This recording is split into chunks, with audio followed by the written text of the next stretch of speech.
Hey everybody! How we doing? How is everybody doing? Can you see me? Can you hear me? Hello to the chat. Hello, hello, hello. Hello Anne Sillen. Hello Jakester499. Hey, alright. Good thing. Good. People can hear me. Awesome. You should be able to anyway. My streaming software is like isn't sure, it seems. But anyway, can you hear me? Can you hear me? My streaming software is just like, I don't know. Okay, alright. Okay, people can, alright, great. Super. Merry Betwixtmas to everybody. Oh, the drug guide says I learned a lot from you. Aw, thank you so much. Thank you. Hey, alright. Hey. Hey, everybody. Alright. Oh, sick. And we're streaming to like both like big and vertical for some reason. Like, I figured out how to do that. So that's pretty cool. So there's like 137 of you. Amazing. 150. Oh my gosh. Hello to all the people suddenly running into the chat. Oh my gosh. Hey. Wow. Why is everybody suddenly tuning in all of a sudden? Hello. Well, good to have you here. It's nice to be back on the stream, you know. It's nice to have a little bit of a little casual time. It's Betwixtmas. It's not Christmas. It's not New Year. Hardly anybody's working, except me, of course. I'm always working. But we are here, and we're going to talk about the previous episode of Philosophy Tube, which was all about having kids and the ethics of having kids and kind of my personal journey with wanting to have kids. But first of all, I'll tell you what we like to do to start off the streams. We always do this whenever we start a live stream, is we always light a candle. And there's still a little bit of that big candle left that my manager gave me for Christmas last year. So why don't I go ahead and light that? And I've got something else we can light too. Here we go. Let me just disable performance mode so I can see what I'm doing. Okay, here we go. Do you like my Christmas tree, by the way? I've still got it up.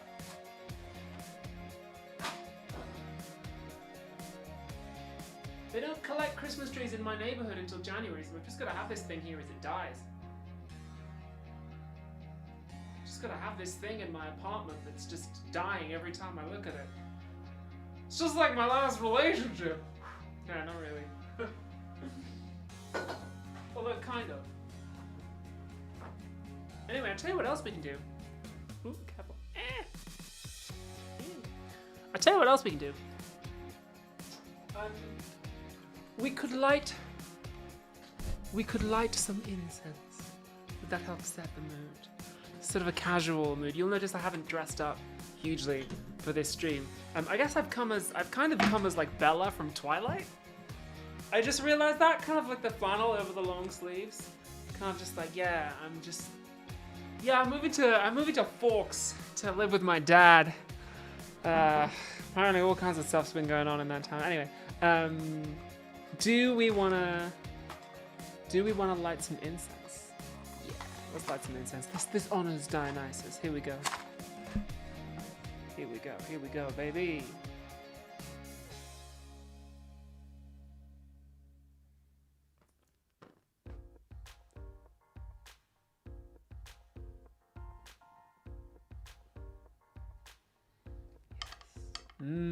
Calming.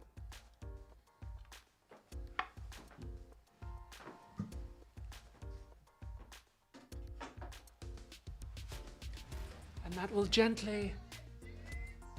Oh my gosh!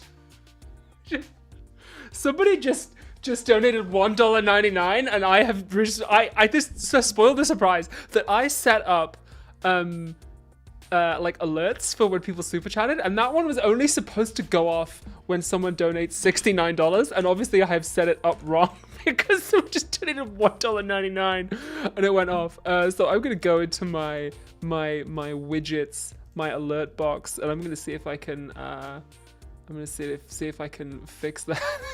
Sorry, but yeah, surprise! I set up some alerts for the stream so that when people super chat me, as they sometimes do very generously, it would kind of go off. Ah, yes, condition super chat is exactly $69. That's what I did wrong. There we go. There we go. That has just super chatted. There we go. So I've kind of spoiled the surprise there. But whatevs. There's a bunch of other There's a bunch of other ones. Let me just check the rest of the alerts are. Yeah, okay, cool. So there's a bunch of alerts set up for when people. I just set them up like really quickly just now. But anyway, we're here. We're having fun. Thank you for that super chat anyway, Chris and Maggie, who says, hope you had a good Christmas. I did have a nice Christmas. I spent Christmas with my brother and his family, which was lovely. My brother is an incredibly good cook. So I'm a pretty good cook. We all are in my family, but yeah, we really, really had some very tasty food. And it was nice to get to be on anti-duty for a while, you know, with the little ones, which is always good. They were really excited at Christmas, so that's nice. So, the incense is incensing. It's making the live stream smell nice. Obviously, you can't smell that because the live stream isn't in smell-o-vision. I haven't figured out how to do that yet. I haven't unlocked that yet. But there isn't one for 420 yet, Sparrow Sprocket 1999. But what I'm going to do is I just kind of set them up in like the hour before the stream. But what I can do is I can, if you've got any ideas, then I will, or like particular drops you want me to hit or something, then just let me know as we go throughout the stream, and then like I might set them up in for a future stream. And I'm just testing it out now.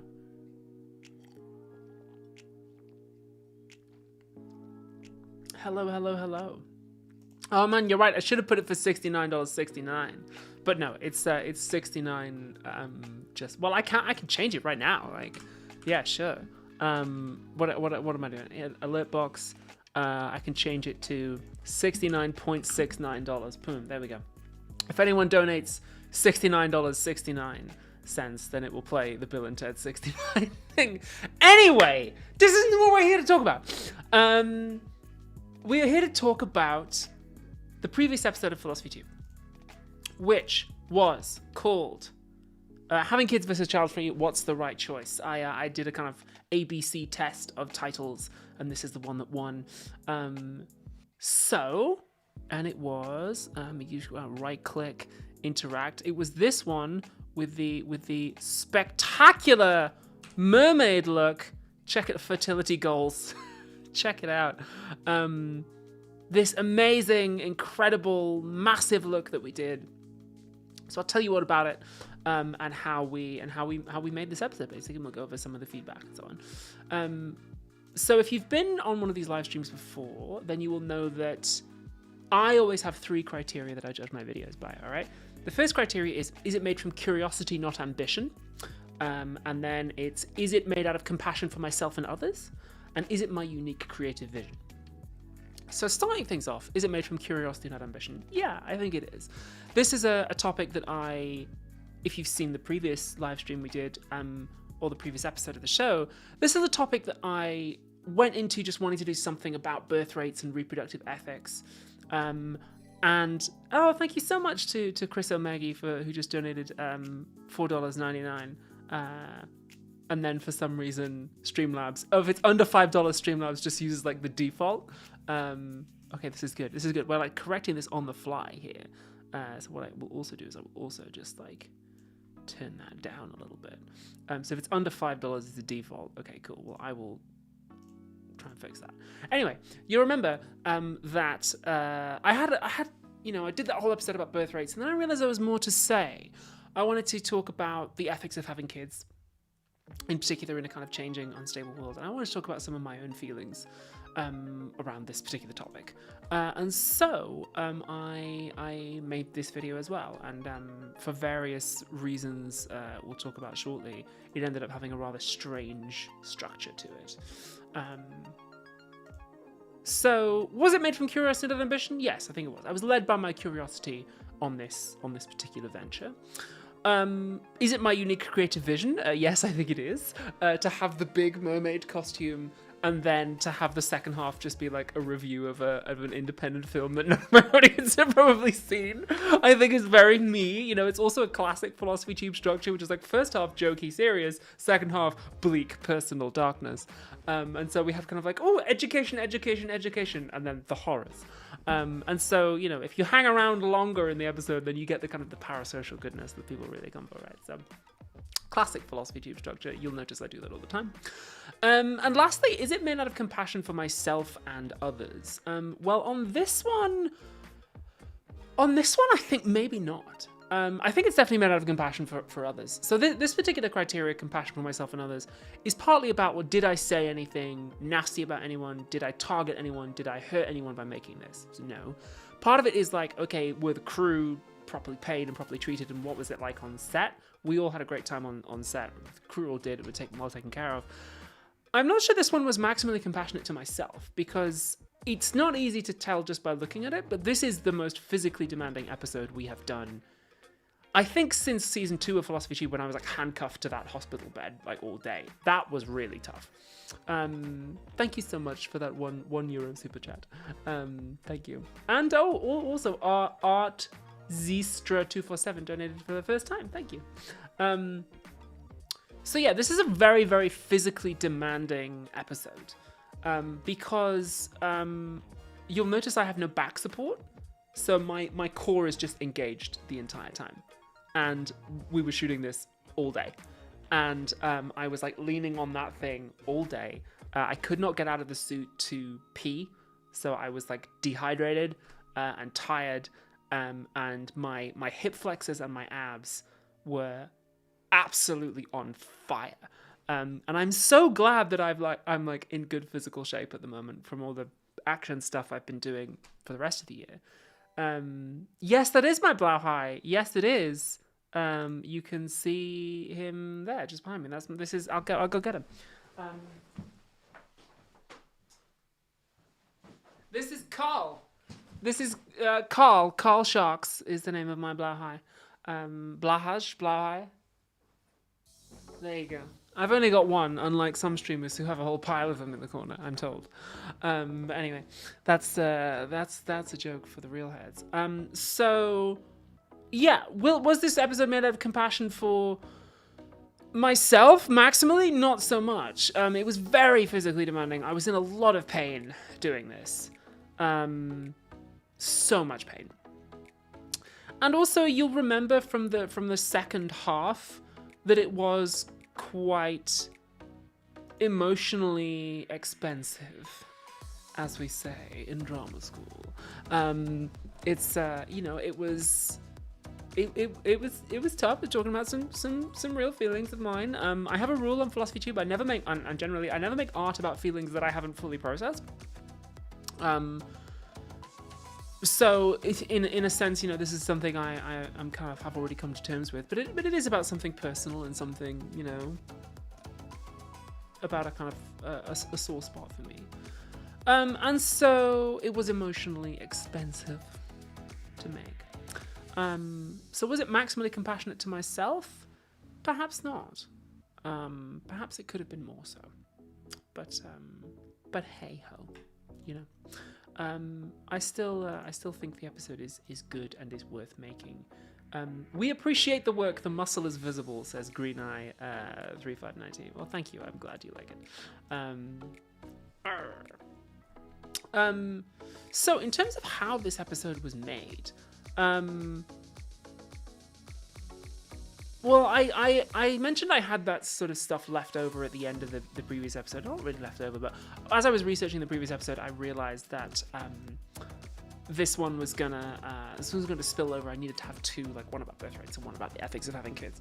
And also, I wanted to talk about my own feelings about wanting kids. I wanted to talk about Castration Movie because it's a work of art that really moved me, and I wanted to give it some exposure and some love and some attention. So that's sort of how this episode came together. The reason the second half of the episode is a review of a movie is because, as I say in the video, this is a subject, having kids, where the rational approach isn't easy for sort of multiple reasons.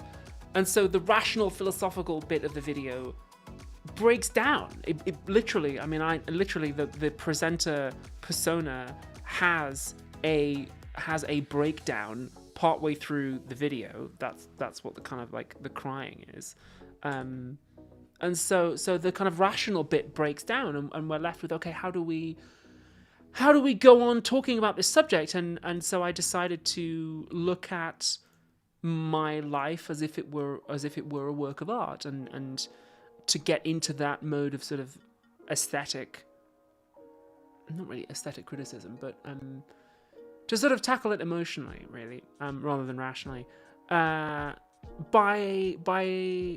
reviewing this film, which is about trans people struggling with the same emotions that I was struggling with, right?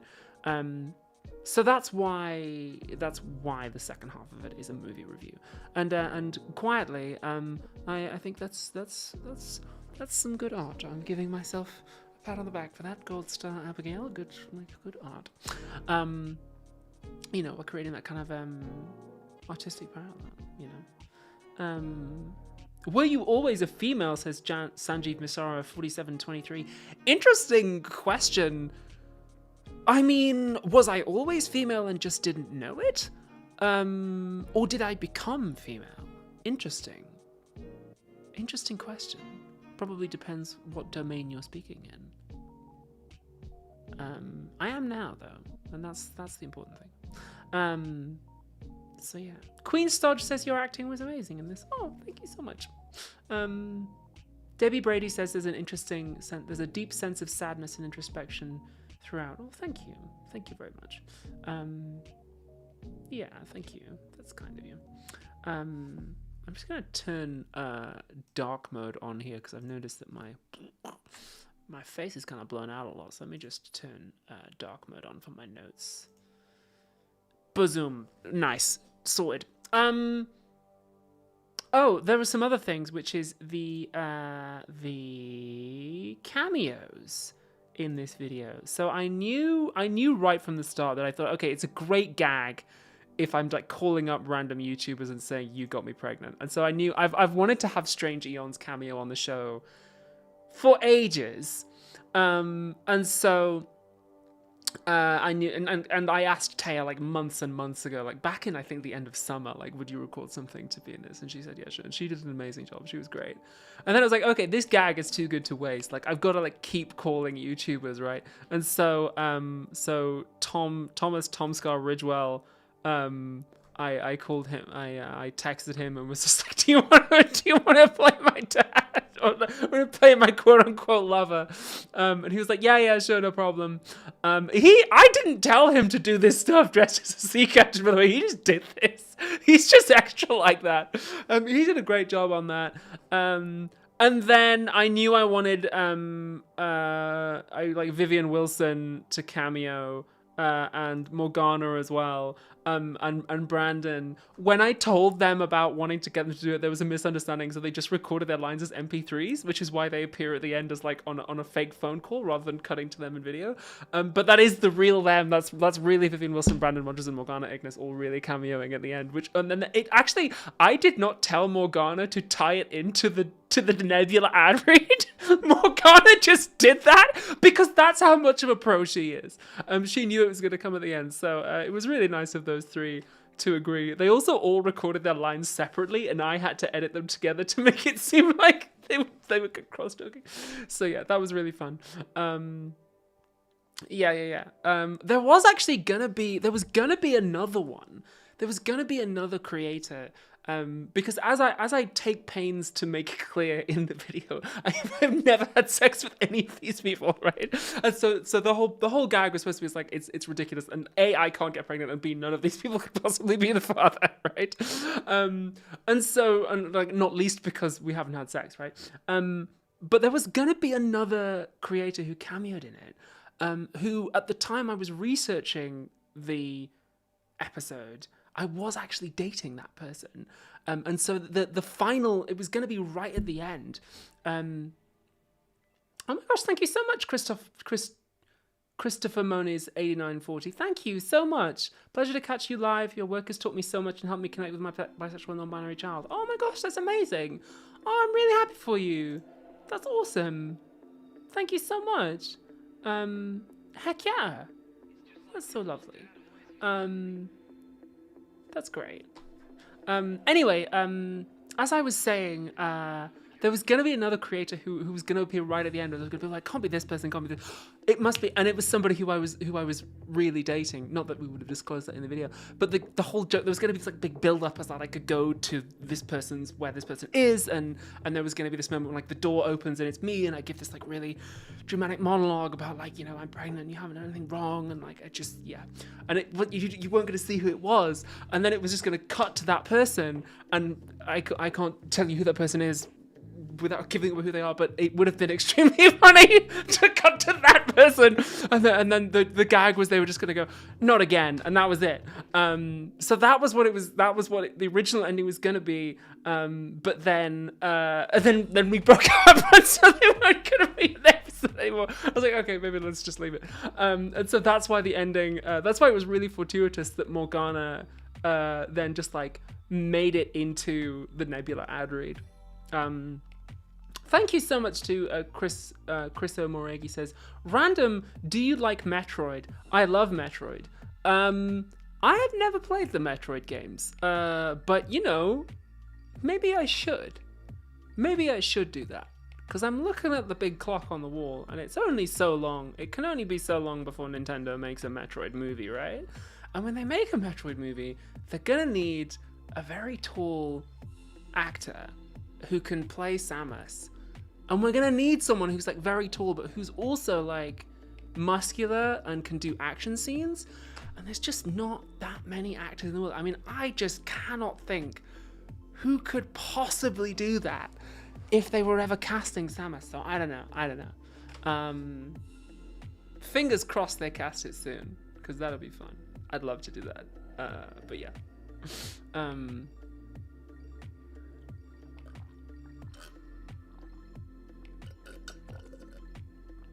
Samus is canonically trans, says Kaya Iran. You said it! Heck yeah. You're gonna have to go blonde, says Doodle Dude 666. What do you think I'm doing right now? I am going blonde. Thank you so much to Dumbass Rabbit for that super chat. I am going blonde. I'm going blonde in 4 stages, of which this is stage 2. There are 2 more. Blonde stage 3 will happen next week. I'm very excited. And then there will be blonde stage 4 in the spring. So that'll be fun. Heck yeah. How tall is Hunter Schafer, says somebody. Hey now. I'm the action tran. No, she'd be great. Hunter would do fantastic. Anyway. Yeah. So that's how the video got made.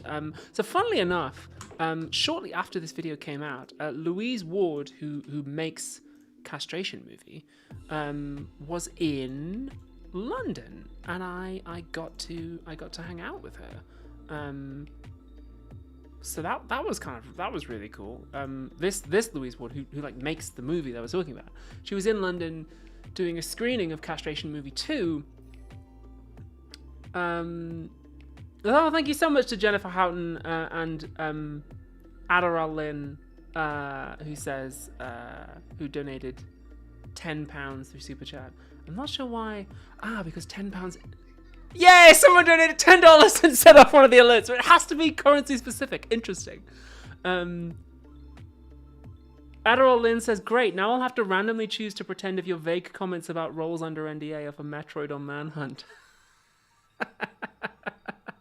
I wish they were for Metroid or Manhunt. I wish, that'd be great. That'd be really great. Maybe someday. But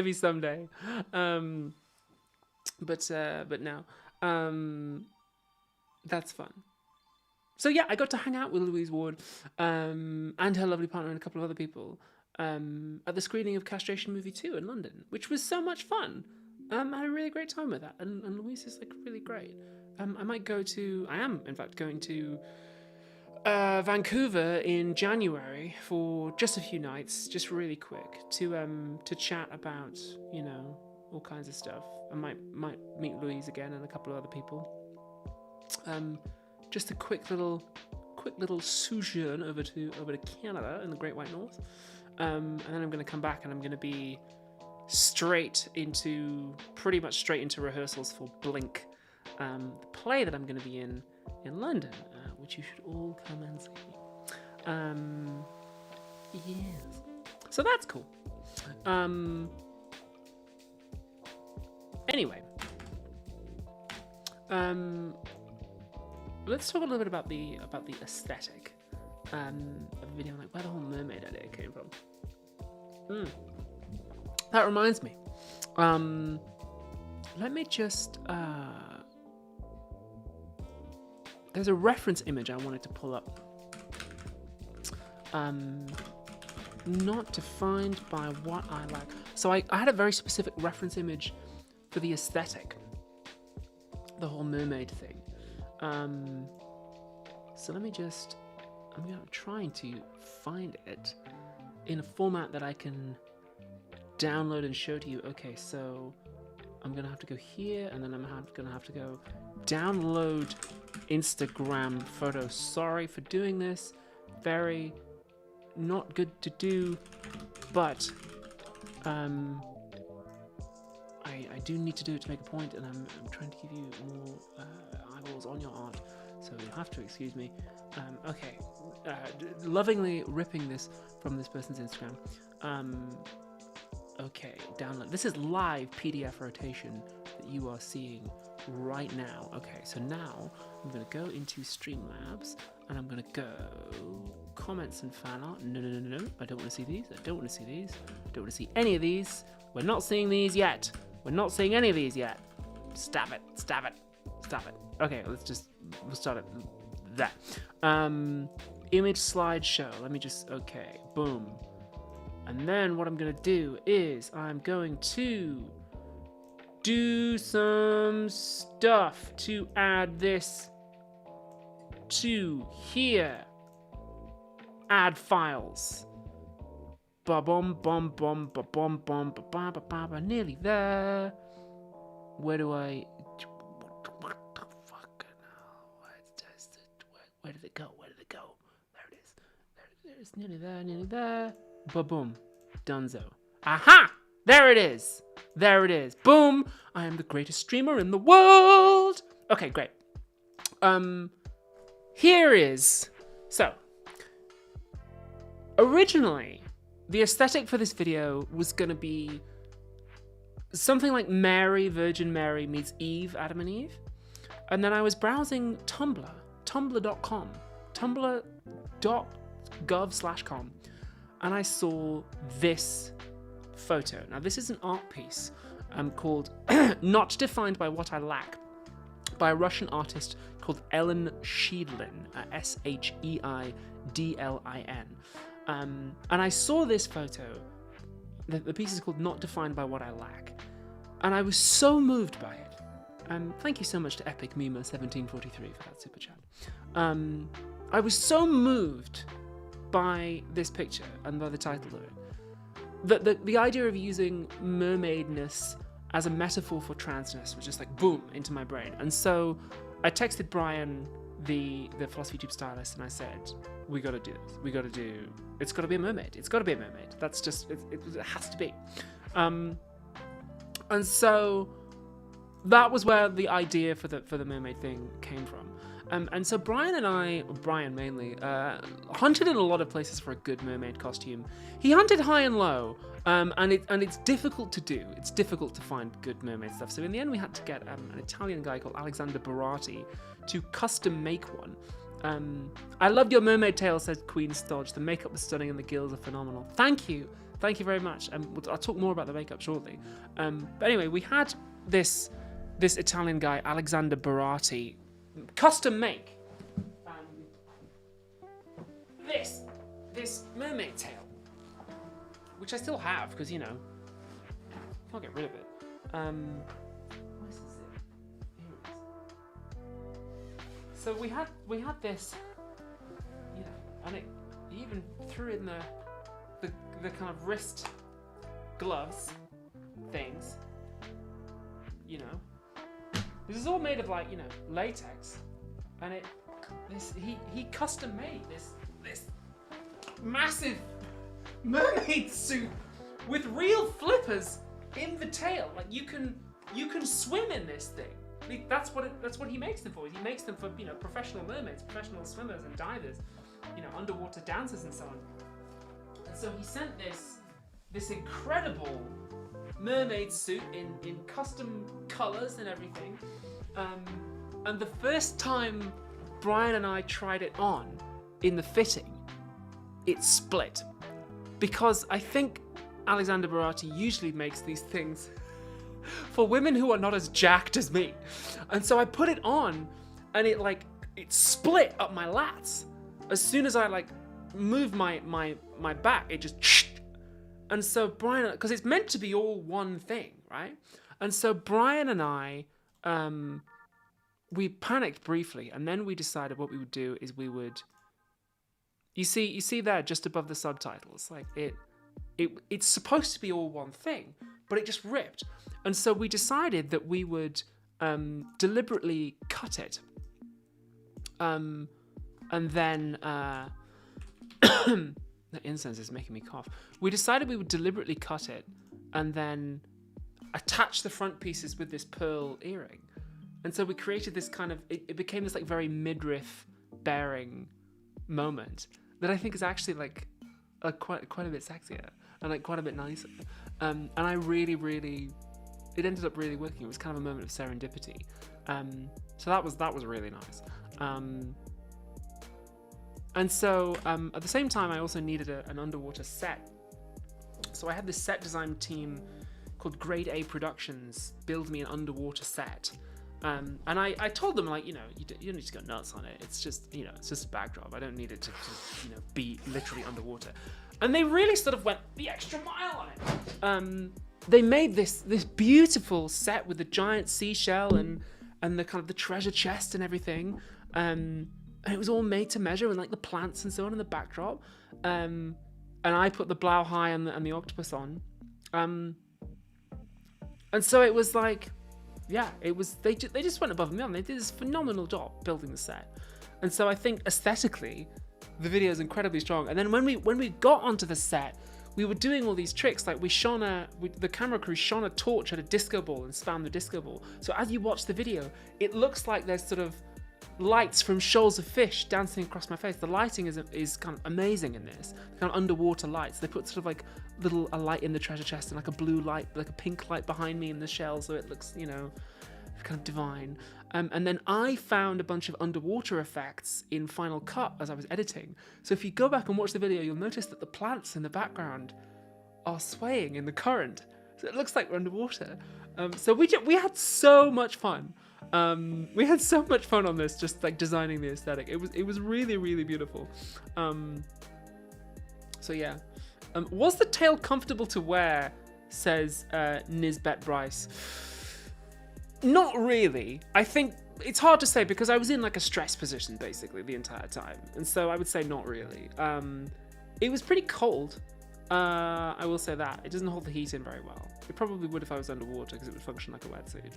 And we had to kind of put a lot of baby oil and lube on my legs to sloosh into it. At the end of the day, it was also full of sweat as well, which was kind of gross. So overall I'd say no. But it's not meant to be. It's meant to look spectacular, not feel great. So yeah. The lighting was amazing, but I never imagined it was achieved by disco ball, says Thomas E13. Yeah, these little low tech hacks. It was good fun. And then of course, let me see if I can show you the makeup. So there's the team on set. Doing the make. So I could stand vertically straight up in it, and then I could lie in it, but obviously you can't walk in it because it's a tail. So that's fun. Oh yeah, so let's take a look at the makeup. Yeah, so Nikki, our usual makeup artist, did such an amazing job on this look. So originally, as I was going into it, I was thinking about kind of a glam mermaid, but Nikki and Brian really decided we want to go Eldritch mermaid here. We want to do some Shape of Water Guillermo del Toro shit.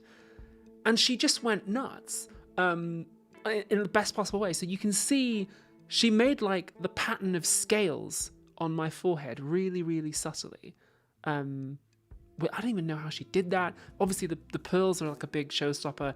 The little starfish here, which is like almost like, you know how you see people wearing like acne stars, and it's like a little starfish, which I just thought was so fantastic and like so glowy, so glittery.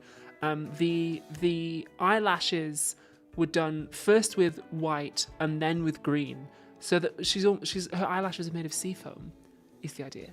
And then obviously the hair was done with gel, like a wet look gel.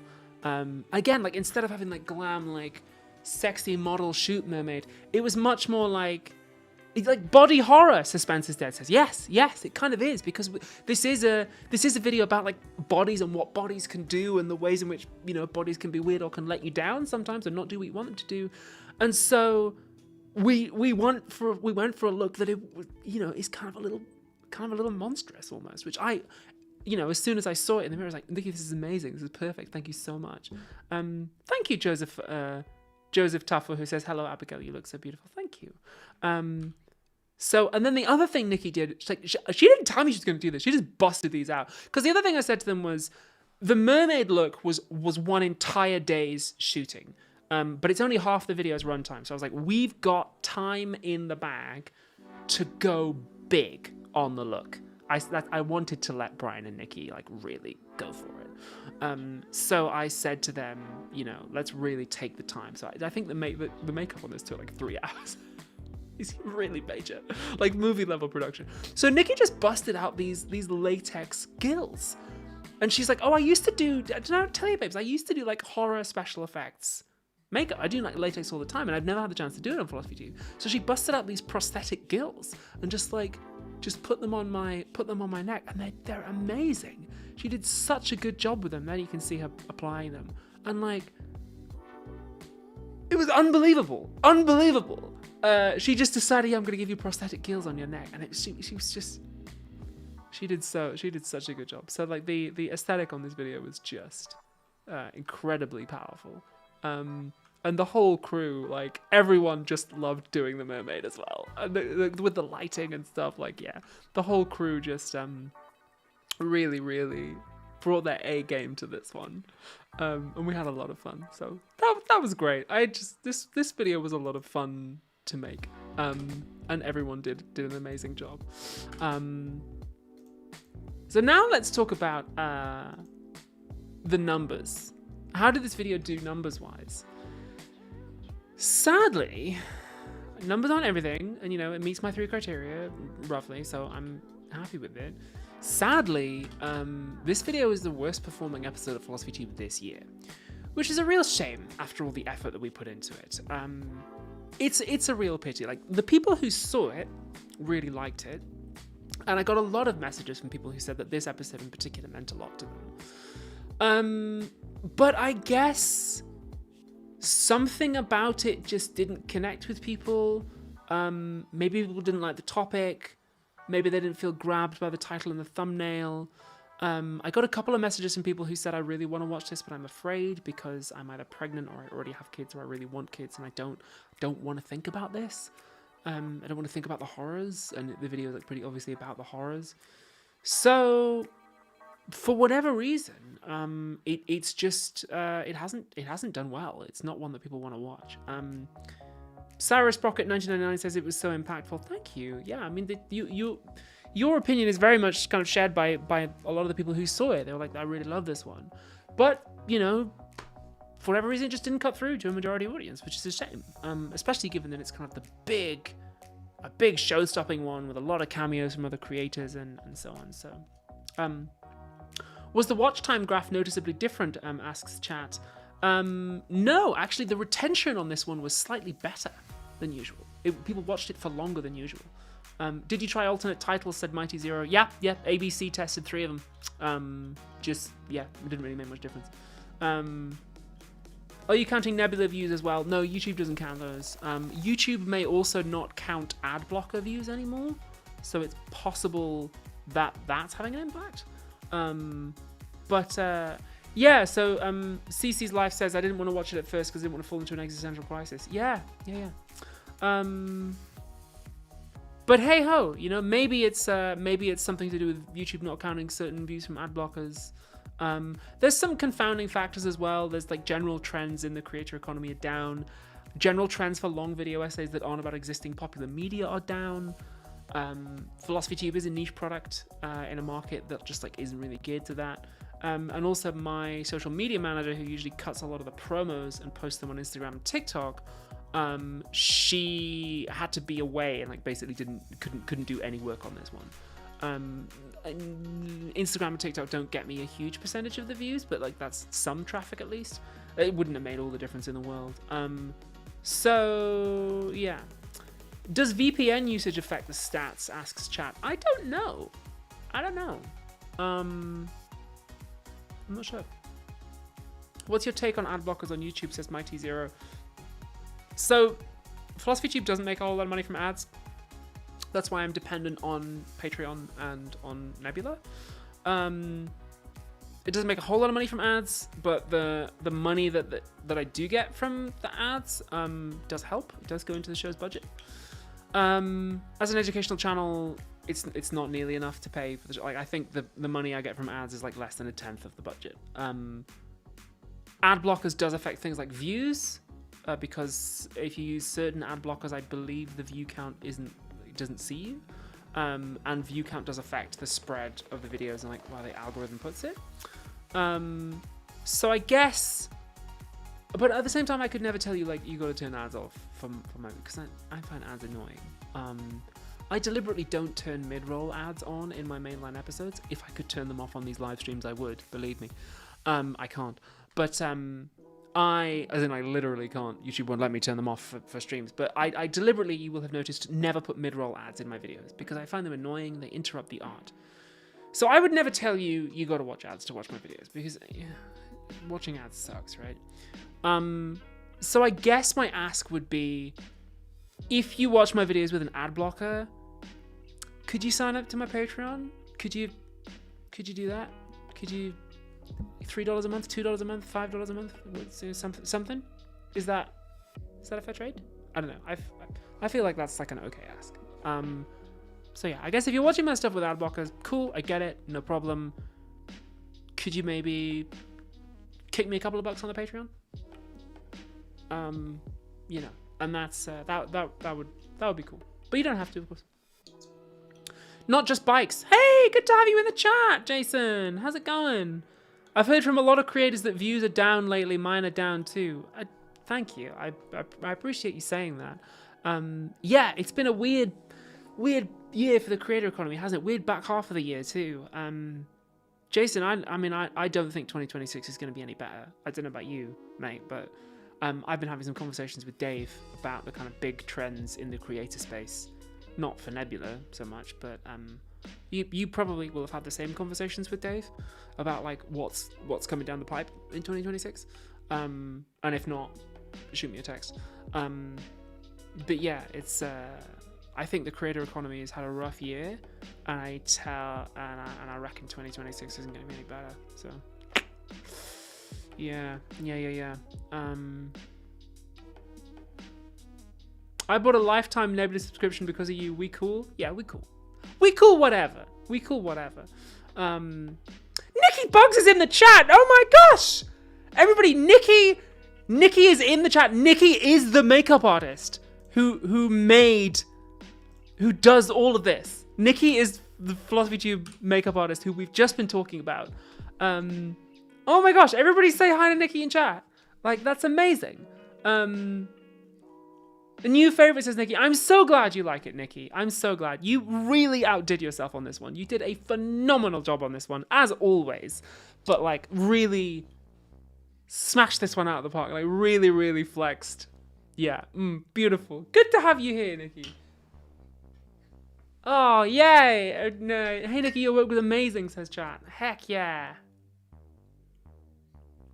Nikki is the best. Nikki is the best.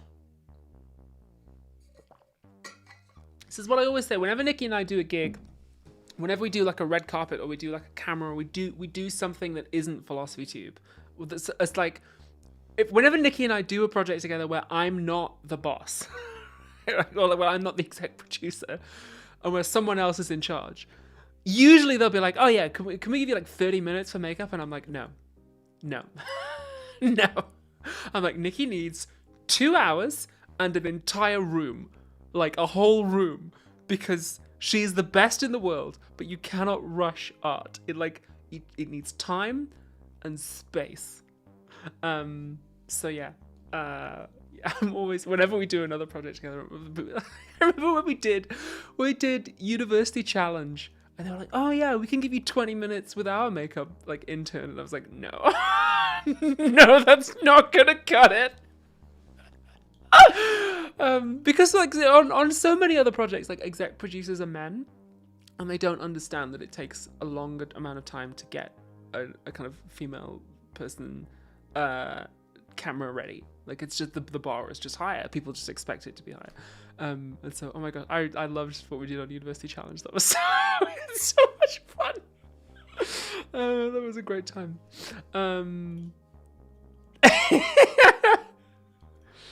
How did you get her hair to look wet? It was just hair gel, right, Nikki? It's just like wet look hair gel. Did any of the pearls fall off? I think we lost a couple of them. But yeah. Anyway, we were talking about like general trends in the creator economy. Yeah, I think in general, the creator economy is not looking so hot at the moment. A lot of people don't have the right attention span to focus for more than 10 minutes without looking for distractions, says Water Bottle 33. Maybe you're right. I don't know if I haven't seen any hard data on that. People are always saying that attention spans are down, but and also, I don't want to blame. It's easy to a bad workman blames her tools, right? Maybe I'm just washed and chopped and unk. It's possible. I mean, Philosophy Cheap's going to be 13 years old next year. We'll talk about that later on. In the meantime, I've got these little ear cuff things that Brian found as well. These things are the bane of my life. They fall out so easily. Maybe I've just got weird ears, but these are cute. And then he also gave me this like conch shell on a string that was wrapped around my arms. So there you go. Oh, got a little lasso here. Oh, fun. It's tied itself in a little...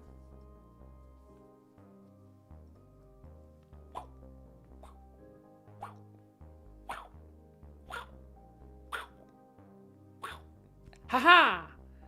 Ha! The lasso of Hestia compels you to tell the truth. That's a joke for the Wonder Woman head. So much glitter gel, says Nikki. Heck yeah. What else are we talking about? Oh yeah, so that's numbers wise. Yeah, so I'll talk about this a little bit more because at the end of every, if you didn't know, at the end of every year I do a public post. It's on my Patreon, but it's a public post, which just talks about like how the channel did in terms of the numbers and the analytics, and in terms of like finances and so on. So I'm still waiting on my final like tax bill for the year from the Philosophy Tube accountants. So once I've paid my taxes, I'll be in a better position to understand like how we're doing. But in general, it has been a rough year for the channel. There've been a couple of videos that we've made that have just like not taken off, and a couple that like really should have but didn't. Soleil 1809 says, I swear if you did a Wonder Woman cosplay, it'd be the hottest thing ever. Hold that thought. Hold that thought for about 6 months. There's been a few videos this year that like haven't cooked the way that I think they should have done. So what I'm going to do is I'm going to sit down with Nebula's head of strategy in January, who's like a pro at this stuff, and we're going to dig into the analytics to see whether there's any adjustments I need to make on the back end. I guess the nice thing is that like thanks to Patreon and Nebula, I don't have to make content that gets views every time. There is a certain amount of runway that we have. We don't have to make kind of algorithm chasing content. We can make stuff that is a more kind of high quality niche product aiming at a more discerning audience like yourselves. At the same time, though, they can't all bomb. If they all bomb, then the Patreon and the Nebula starts to dry up. And that's not good. So I can't make these kind of videos and then only like 3 people see them. That's not an option. So I'm going to sit down with Nebula's head of strategy and we're going to see if there's anything we can do about it. And that also ties in to my kind of general plan for next year, which I haven't really finalized yet, and I'll talk more about in the Patreon post when I write it. But yeah.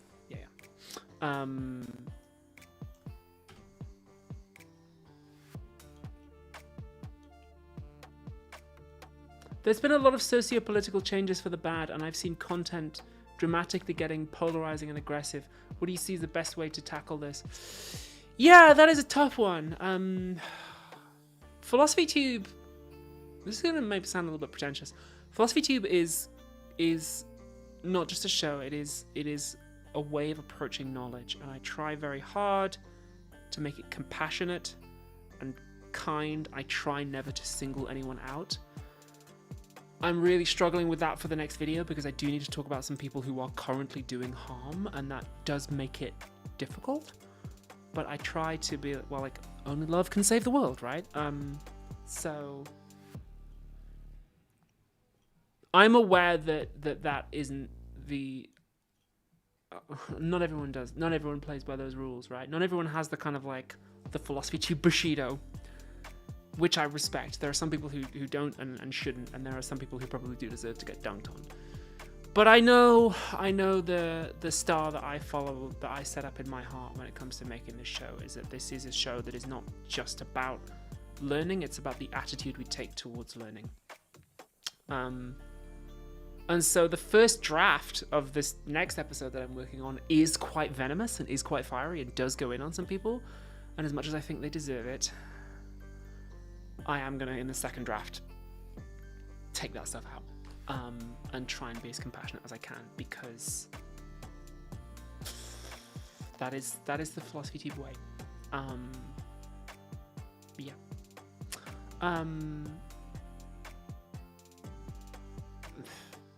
Meta-epistemics, says somebody. Yeah, cool word. Are you thinking about people watching your videos on a second screen? Is this a consideration? Absolutely not. Look at the amount of work we put into the first screen. You know, if you're looking at anything on a second screen, it should be a tweet from me that says, "Look at the first screen, asshole! Look how much work we put into this." Am I designing it for a second screen? Actually, no. To be fair, I tell a lie. The Thomas Jefferson episode was specifically designed to be second screen because it's like mainly text and voiceover and plain aesthetics, and it didn't do well, and people didn't like it. So I don't know. I'll keep experimenting with it. In general, I've experimented with the form a bit this year. But sorry, I didn't mean to come down on you that hard. Because you're right, actually. The Thomas Jefferson episode was second screen. But this one, definitely not. So yeah. There we go.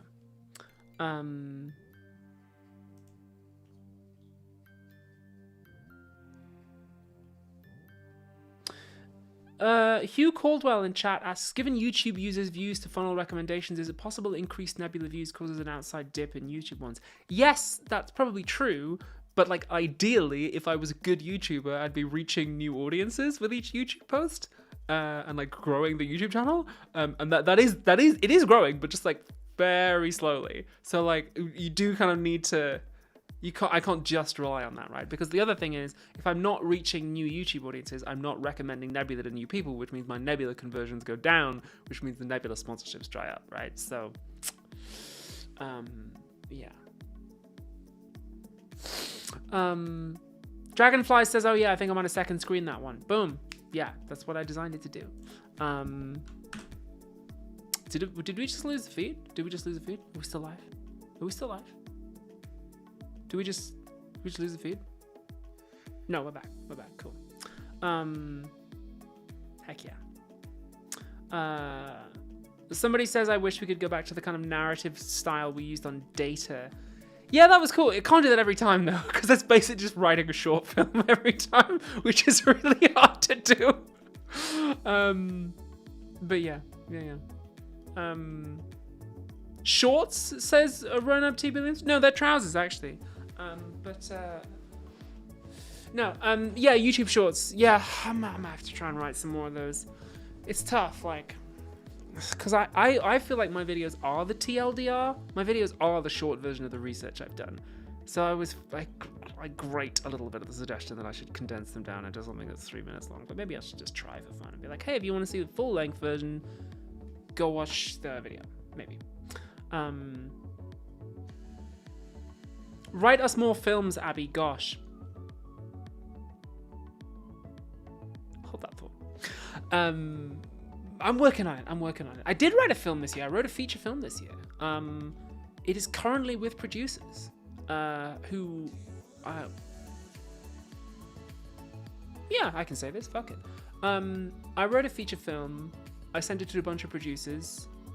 Some of them who I won't like it, and who I won't name. And some of them, a director whose name you will know, really like it.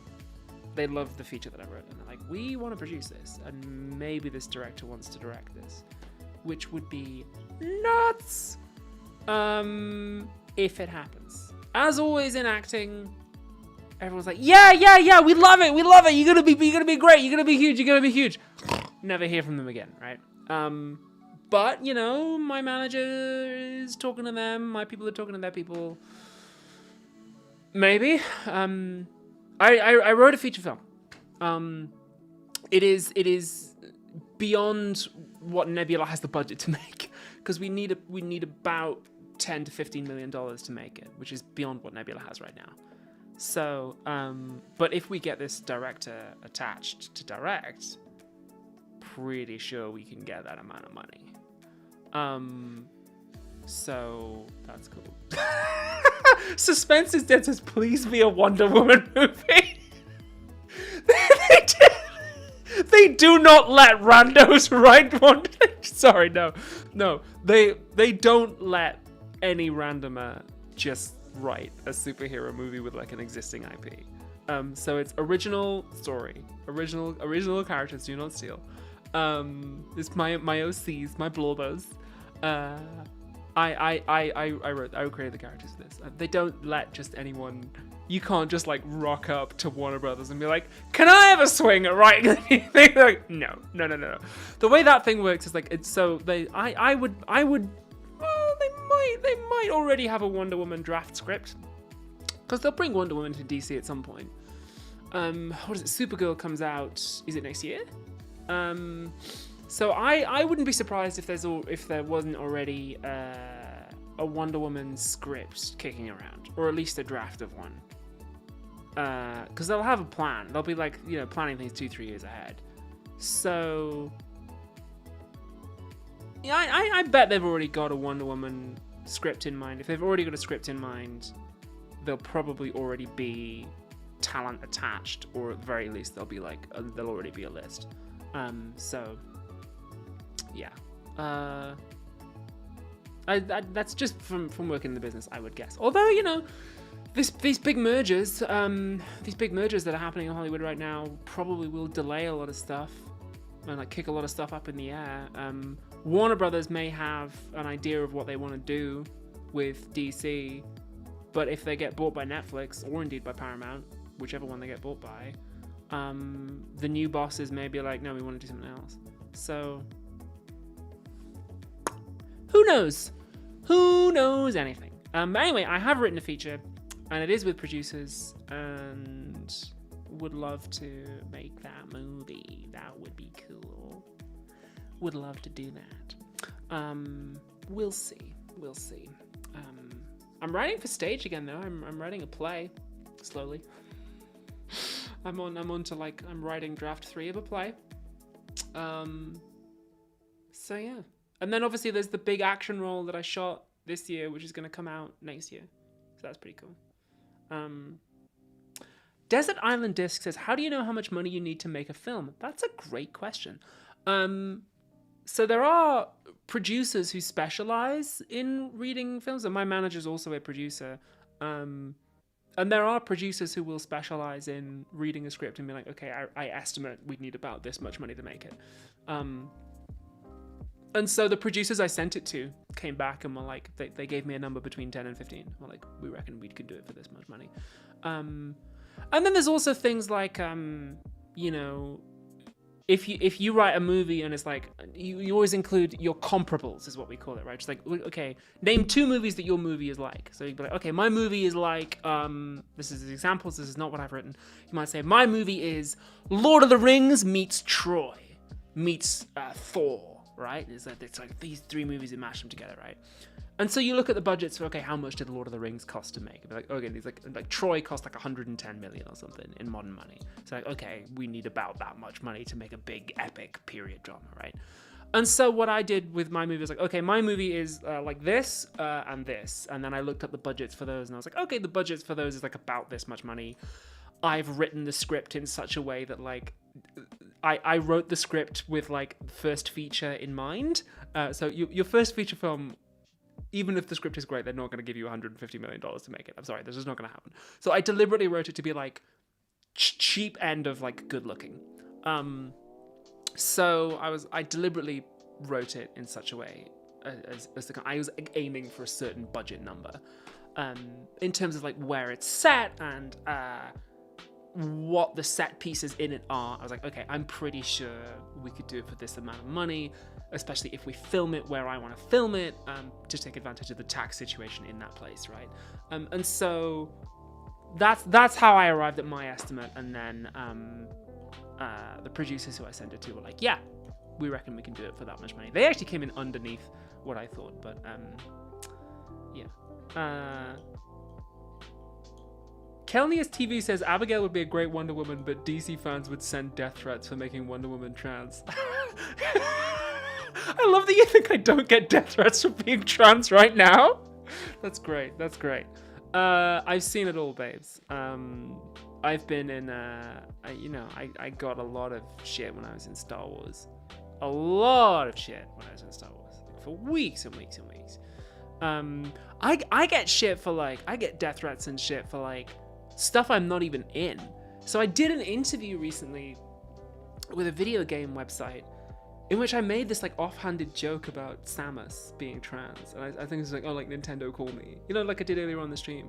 And they wrote it up into an article. I got death threats for that. And I'm like, there isn't even a real Metroid movie. And people are still threatening me for just saying that I would like to be cast in it.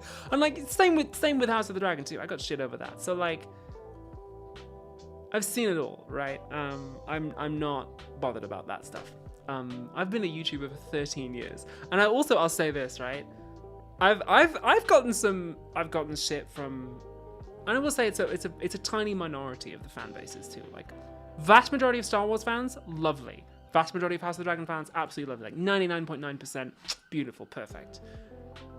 But I will say, like, the tiny percentage who give me shit, the shit they give me is not nearly as venomous as the shit I have gotten from trans Twitter. So I'm like,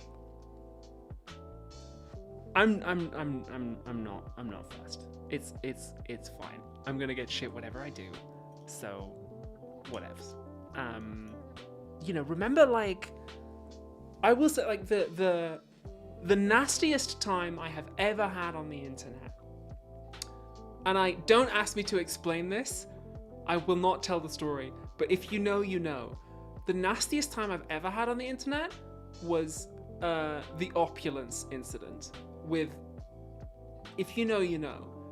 That went on for weeks, and it was truly, truly toxic. Like, after that happened, I had people going through my old videos to find where I'd spoken about my abuser and quote her words back to me via email. I had people signing my email address up to like pro eating disorder like mailing lists to try and like trigger my eating disorder. Like, that went above and beyond. It was almost impressive. The calculated venom and the sheer hatred that I got from that. And like, even when the Star Wars leak happened and I was getting like death threats over that, it did not hold a candle to like the 3 or 4 weeks I spent just getting it in the neck from over that whole thing. And no surprise, I was not the creator who got the most venomous treatment out of that whole thing. The person whose video it was did. And I remember being in a bar with that creator, just being like, God, Jesus Christ. Just looking at our phones and just getting drunk because it was grim.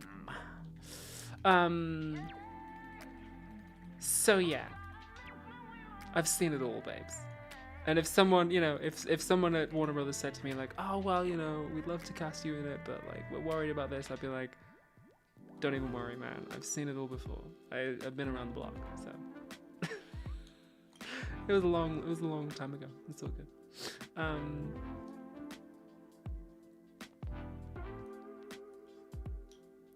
Cloud and Proud says it's wild when it wasn't even you who did the thing they're mad at. I know. And as I say, like, I wasn't the person who got the worst treatment over that. Like the other creator did. So yeah, it was a lot, but we're still here.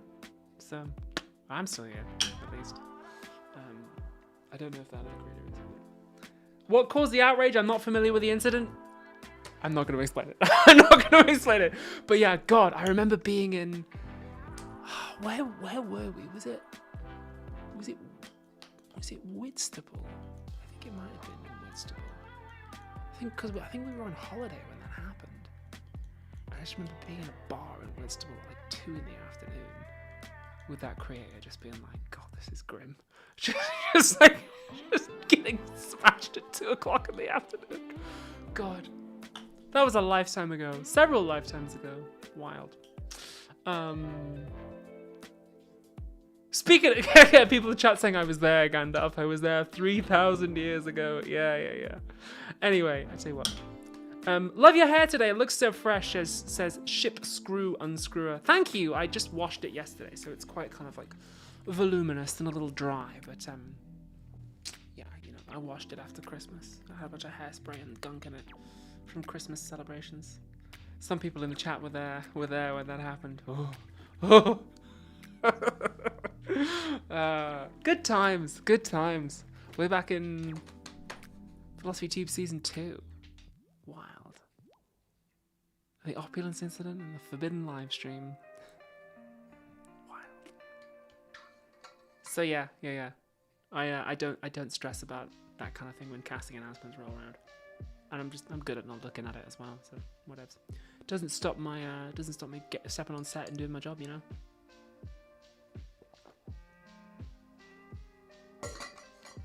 Flashbacks from watching Disney's Robin Hood. I don't think I know that reference. That rings a bell somewhere. Anyway, let's not open that box. Instead of that, let's look at some of the comments that we got on the previous episode of the show.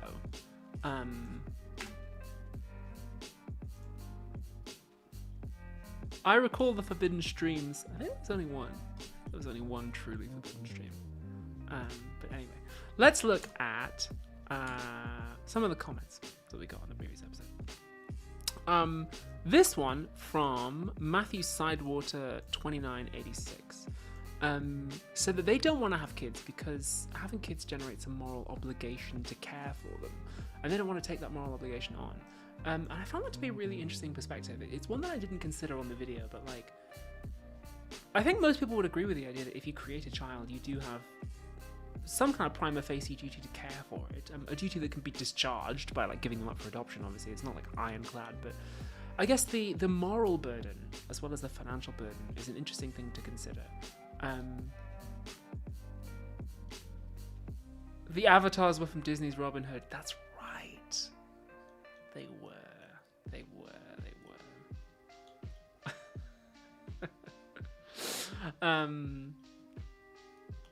Wow.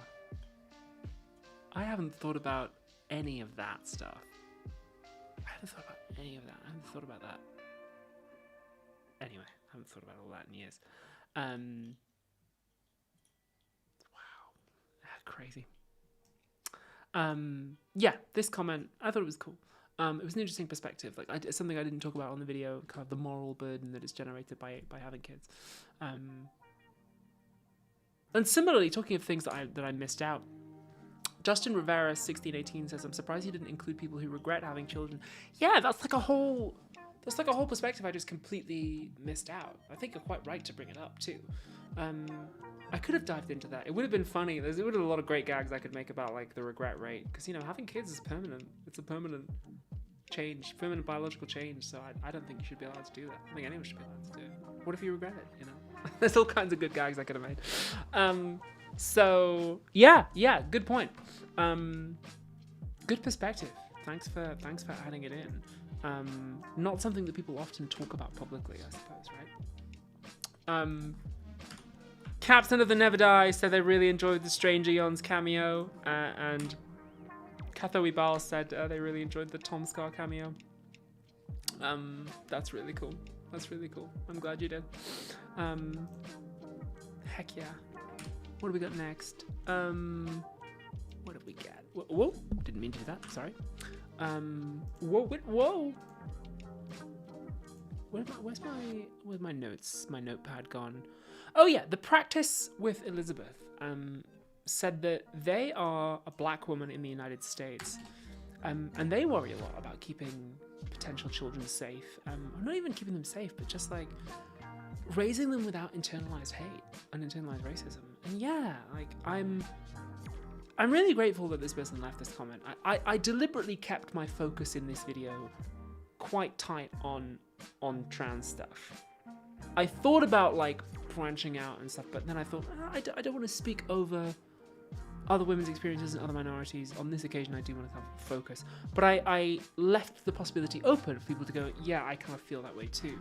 So I'm really glad to see that the practice with Elizabeth and other kind of minority women recognize the feelings that I was having. That's good. That tells me I did a good job on the writing. So thank you for sharing this. I understand how you feel, or at least I understand a version of it. And Fishy Walker said that they understand a version of it too as a cis woman. They worry about how they could keep a cisgender daughter safe. And yeah, I'll admit, I have nieces who are very young, and I worry about their future. Not as much as not in the same way that a parent would, obviously, but I worry about their safety and their future, and want them to be happy and respected, and free. So yeah, I understand. Thank you for leaving these comments. A lot of people engaged with this video in like a really sweet and personal way. So yeah, I'm really grateful for that. A couple of people challenged me on some stuff though. So Dun Carnage said they found the video quite nihilistic. And by choosing not to have kids because of what might go wrong, I'm basically saying that non-existence is better than existence with suffering, right? And they say, well, you wouldn't apply that logic to yourself right now. There's things about my life right now that aren't so good, but I don't say that non-existence would be better and go out and, end my existence, do I? So what's the deal? And I think this is a fair criticism, Dun Carnage. I think you got my ass with this one. I think I'm open to the charge of pessimism, maybe even misanthropy. Maybe I'm more of an anti-natalist than I thought. I really think you've got my ass here with this one. As I say in the video, this issue isn't easy to engage with rationally. Which is why the video takes the kind of structure that it does. So I think you are right to note the holes in my reasoning. I think you're correct, and I think that is partly what motivated me to make the video as a work of art the way that I did. But yeah, I think you're quite right to note that, like, yeah, it's not an issue where I'm being rational. So yeah. Music is a bit loud compared to your voice, says Chad. Okay, let me just turn it down slightly. Might just be that particular track, but I'll just tweak it a little bit for you then. I like that critique, especially as a disabled person, says Dragonflies6793. Yeah. Fair enough. I tell you what, just to offer a contrary perspective to that, Nia Hex 738 said that having kids motivates them to fight for a better world. So they kind of had, they sort of had a different emotional orientation towards the same set of facts that I was approaching. And so that's really beautiful. That's really perspective. I have that too with, the little ones in my life and my family. I'm discovering that kind of optimism and that desire to make the world better in my role as an auntie. But yeah. That's cool, you know. Nice. I was really touched by the way that people engaged with this video and offered their own personal, you know, offered up their own personal feelings for consideration like that. It was really nice. Jane Capel Art says, damn, you were cooking with that very structurally satisfying built list. The bit about autism, the little rant I did about autism. So funnily enough, there's like a 2.5 minute section which is one uncut rant about RFK Jr. and Donald Trump's thing about autism and Tylenol. And you'll know if you know anything about behind the scenes on Philosophy Tube. I don't use a teleprompter, won't use a teleprompter, I memorize it. And that whole thing is one take, one uncut take, and we got it first time. That the thing that you see, that 2.5 minute chunk, was the first take, and that's just got it done. Because it was real and because it came from the heart. One error I did make in that section: the creator of Pokemon is not autistic. That's an urban legend. Sorry, that is a mistake. My apologies. Error. So yeah.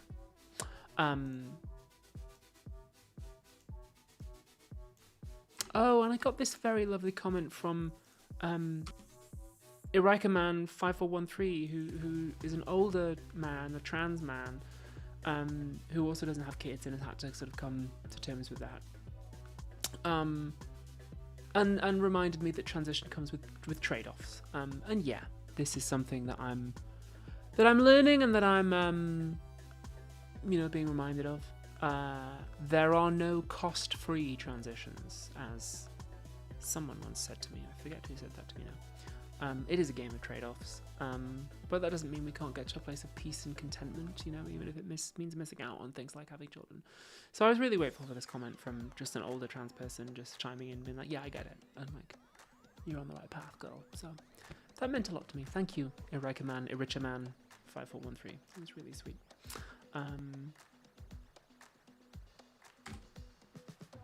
Autistics did make Pokemon what it is today, though, says Sycamore Lavender 174. I'll take your word for it. I loved the joke about Magic the Gathering at the end, says Queen Stodge. Yeah, I've never played Magic the Gathering. I tried to once. I tried to play Magic the Gathering once, and failed. I got my ass handed to me. So yeah. And I have It's a dangerous game, though, because sometimes you ask a trans woman to teach you to play Magic the Gathering, and what you're really asking is, do you want to have sex? And sometimes you say to a trans woman, do you want to teach me how to play Magic the Gathering? And what she hears is that I actually want to learn how to play Magic the Gathering, which I don't really want to. If ever, just PSA, if ever I ask you to teach me about Magic the Gathering, I'm not really asking you to teach me about Magic the Gathering. I'm asking you to take me back to your room. And I'm hoping we will have sex before Magic the Gathering happens. I don't really want to know. I don't really care. I care a little bit. I care about people's passions and hobbies, but I don't really want to know. Sorry, but there are many hot girls who do play it, and therefore, I want to talk to them about it for that reason. Same reason I we'll talk about astrology. I don't believe it, but if someone is hot enough, I will pretend to. Same with Warhammer. No interest in playing Warhammer. Although I guess I haven't tried it. Maybe I shouldn't write it off. They're making a Warhammer series, right? Maybe I should try and get into it. This is real, says chat. I once gave a trans woman a magic booster pack and she kissed me. Yeah. Of course she did. Thought you were flirting with her. You know?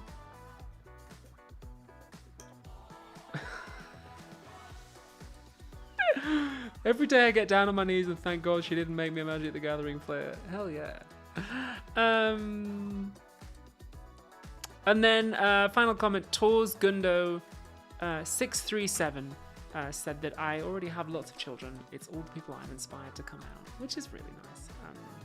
It's a really nice sentiment. Thank you, Tors Gundo. That's really sweet. Yeah. The lore and aesthetics of Warhammer are kind of fun. Yeah, says chat. So I did once have, I did once have Um, uh, I did once have a girl explain Warhammer lore to me, and it was, for some reason, incredibly sexy. And despite myself, I was sitting as she just kind of lit up, talking about Warhammer and like Space Marines and Demons of Slanesh and so on. I was just sitting there, and despite myself, I was like, damn, this is incredibly hot. I can't wait for her to stop talking about this so I can kiss her. Which was very funny. So yeah, I get it. Seeing somebody explain their special interest is quite sexy sometimes. Yeah.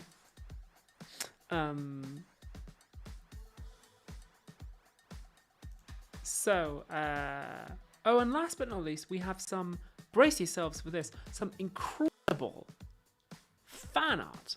Look at this by Crispy Inks. Look at this. Phenomenal work. Like, I'll see if I can zoom in on this, but like, look at the, it's going to be a bit of a process, but look at the shininess on the bracelets. Isn't that amazing? And like, and the scales too. Look how beautiful that is. And I love look at the kind of detail of the plants and stuff. Isn't it gorgeous? I appreciate that you've, given me a nice little waist there too. Thank you. Look, yeah, look at the chat says, goddamn. Yeah, goddamn. Like, isn't this fantastic? And it's by Crispy Inks. And like, the details of everything and like the, pearls on the face and everything. Isn't that amazing? I love the way you've got the hair flowing in the water. That's just fantastic. And then look at this. There's a dead arsonist downing a little skeleton with a cigarette and a barrel of petrol. Isn't that fantastic? Just a nice little detail as well. It's people says I love the skull. It's the arsonist. It's not Sean. It's the arsonist. But yeah. What do those fins do? Says Minimal Sheep. Yeah, buy me a drink to find out. But yeah, look at that. Isn't that amazing? I might keep that. It's just so beautiful. Thank you, Crispy Inks. I tell you what, Crispy Inks, that has made me feel pretty, which I don't often feel. And I tell you what, when Brian and I had the test fitting and I tried the Mermaid tail on, I was like, Brian, I feel really pretty. Which I don't often get, I never got to be like I never got to dress up as a mermaid when I was little. I didn't get to do it. So it's quite nice. And I tell you what, my nieces went gaga for this costume. They loved it. And I had two starfish hair clips left over, so I gave them to them. But yeah. Look, this is so good, Crispy Inks. This is fantastic. Thank you. Is the rock shaped like a whale? Oh no, it's just the bubbles. I thought that was an eye. But yeah. Thank you so much. What hard work you've put into that too. That's so lovely. So the lengths that people go to, like the fan art that people make for this show, is just really moving and like really beautiful. So yeah, thank you.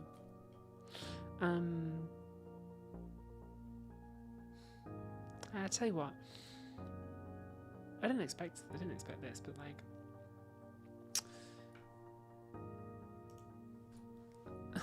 just the Philosophy Tube community is just really means a lot to me. It means a whole lot to me. Thank you, everyone. Thank you for being here. I'm very lucky to do what I do.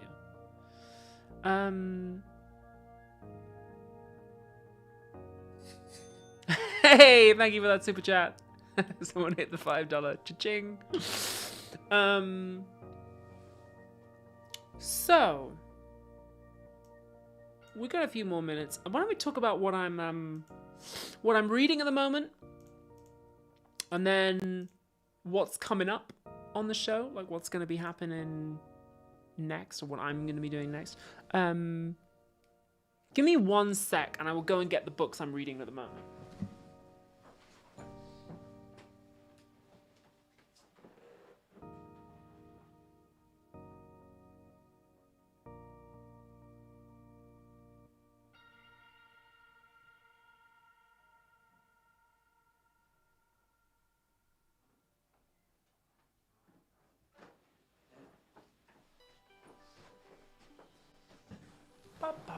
Okie dokie. So at the moment, I'm reading this book by Juliana Gleason. It's called Hermaphrodite Logic. I am aware that that word is not one that intersex people would often choose to refer to themselves with. I think Gleason is doing something deliberate with that. So that's why the title of the video of the book is that. But it's a history of intersex activism from the 1990s to today. I'm reading this as research for the next really big episode of Philosophy Tube that I'm planning.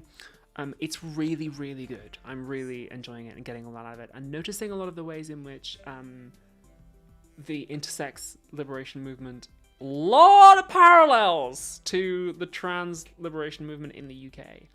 A lot of parallels in terms of things like trying to talk to doctors and being pushed back, and yeah, it really, really rung true and struck a chord. I'm talking about, are you using a $2 bill as a bookmark? I am. The reason for that is I went to America years ago and someone gave me a $2 bill. I didn't know $2 bills were real. I thought it was fake. I thought it was like a 70p piece. And so I was like, oh, that's a fun novelty. I'll just use that as a bookmark. But apparently they are real. So I have just been using that $2 bill as a bookmark for years. And I only found out in the last few months that the $2 bills are real. So it is just a bookmark that I have. I need better bookmarks, apparently. So yeah, I'm researching a massive episode of Philosophy Tube, which is like way too big and which I need to cut down, basically. That I'm hoping to film in January. I basically have like 5 days when I get back from Vancouver before I go into rehearsals for Blink, when I basically need to get this video filmed. And I may even end up handing it off to an external editing team so that I can get it out there, because I'm not going to have any time when I start rehearsals for Blink. So anyway, I'm researching and writing at the same time. And I think probably tomorrow, if I've got time, over the next couple of days, I'm going to sit down and try and work on draft 2. Draft 1 is currently with some lawyers and some fact checkers. So yeah. Recommend this. Good, worth checking out. I'm not going to say what the next video is about, because I don't want the people it's about to see me coming. But yeah, this is cool. I like it. Isn't everything you work on really huge by video essay standards? Yes, but this one is at least 3 times the length of a normal script. So I'm like, oh, okay, I need to cut this down a little bit. So, you know, or maybe employ some fun tricks.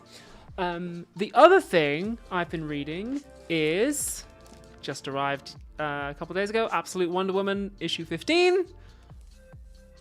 I love it. It's so good. I will never stop evangelizing about how good this series is. Check out Absolute Wonder Woman. It's fantastic. This comic is so good, man. But there's this one moment that really, really moved me. It's a crossover between Absolute Wonder Woman and Absolute Batman. And there's this moment where they are talking about secret identities, and Batman is like, you know, I've seen you on TV standing next to your friends, your real human friends. You should be careful. Like, you're a superhero, but your friends aren't, and people will target them. You know, you should hide yourself. And Diana says, like, I can't go back into the shadows now. Everyone knows who I am. Everyone already knows I'm transgender. I mean, everyone already knows I'm Wonder Woman. And Bruce says, like, would you if you could? And then she has this beautiful moment where she's like, no, I wouldn't go back into hiding.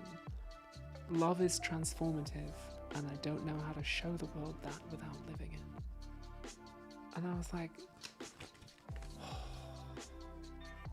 wow, that just means, you know, it's beautiful. That means a lot to me. You know, I sometimes think about what my life and my career would look like if I hid who I am, you know, if I just disappeared and transitioned and no one ever knew. Or if I just wasn't as kind of vocal about it. And that really hit me right in the feels. It's just such a beautiful exchange. And I posted about it on Instagram, and Hayden Sherman, who is one of the artists on this series, who I think Hayden Sherman is the artist for this issue. Hayden Sherman saw it and commented on it, which just meant a lot. But like, yeah. Really beautiful. Loving this series so much. Just, it's so good.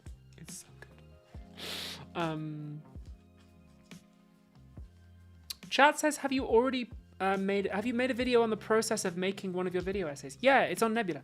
There's a documentary about my process on Nebula. Check it out. Yeah. Absolute Wonder Woman. Highly recommended.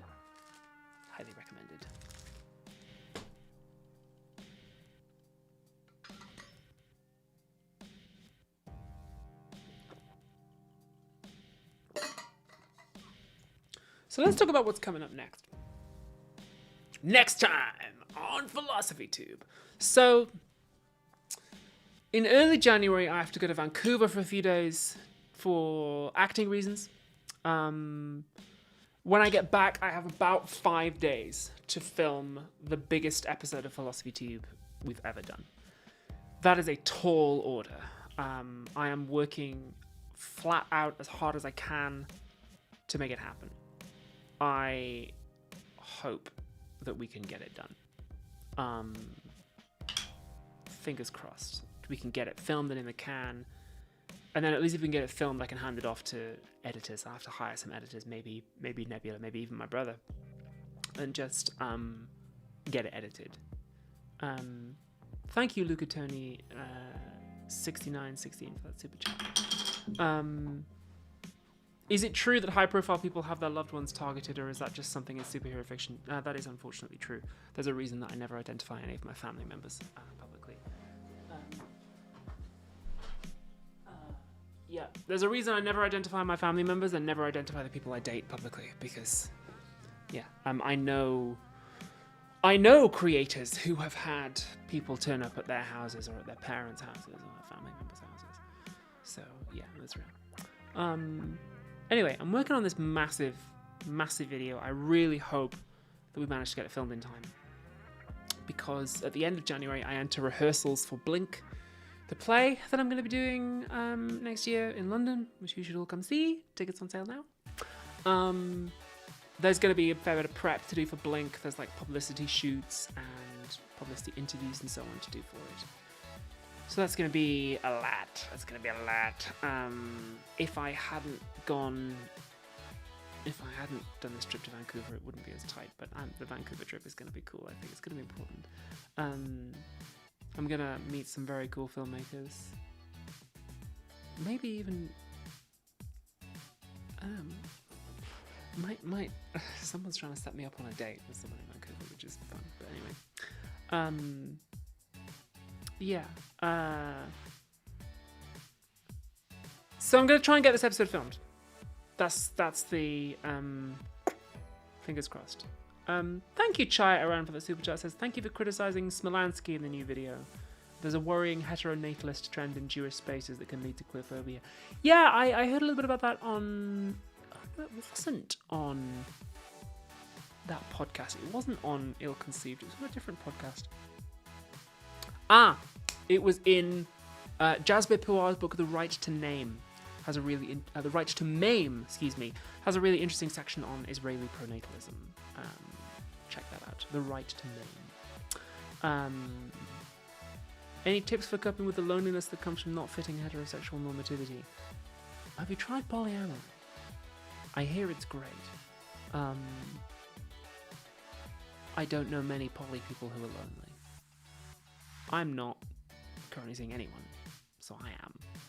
But I don't know many poly people who are lonely. Have you tried that? Anyway. So yeah. Coming up next. Gotta go to Vancouver, then gotta film this big Philosophy Tube episode. There's a lot of prep to do for Blink. I've gotta prep my character for Blink, of course. We enter rehearsals for Blink at the end of January. Blink opens end of February and will go to the end of March. I hope that many of you will come and see it. I hope that lots of you will come and see the show in London at the King's Head Theatre in Islington. Come see it. Come see it. Tickets on sale now. I think there is an exclusive code on my Patreon that unlocks the first 2 rows, so you'll get to see it right at the front. So that'll be fun. And we hope Blink goes well, obviously. We hope that we get lots of people coming to see it.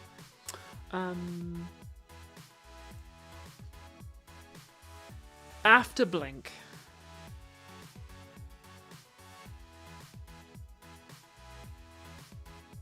you know what? I don't think I'm ready to talk about that yet.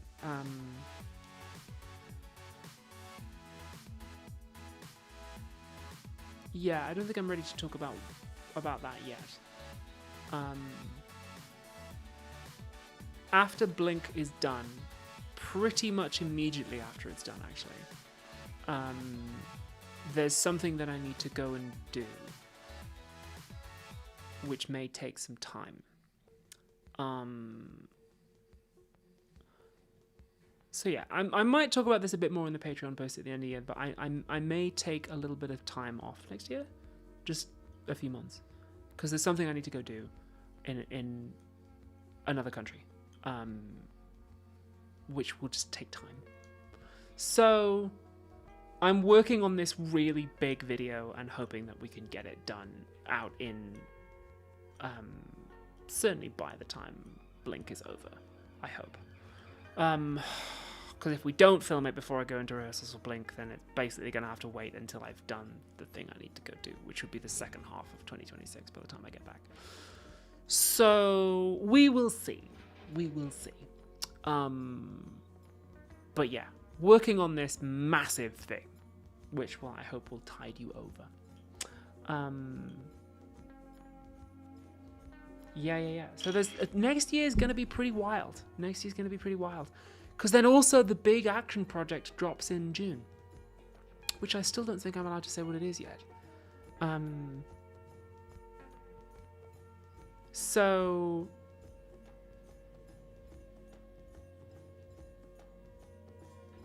yeah, that could be everything. That could be the big action project. Could be a moment of like international stardom, or it could be nothing. That's always the way with acting, isn't it? It's like this could be a big thing, or it could be nothing. I've seen some of the footage. It's amazing. Everyone who worked on it is really happy with it. One of the executive producers texted me the other day being like, I'm really happy with what you've done, and also my bosses at the network say you've done an amazing job. And it's a big thing, you know?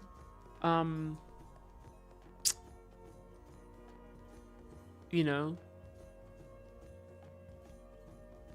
It should be a moment, you know?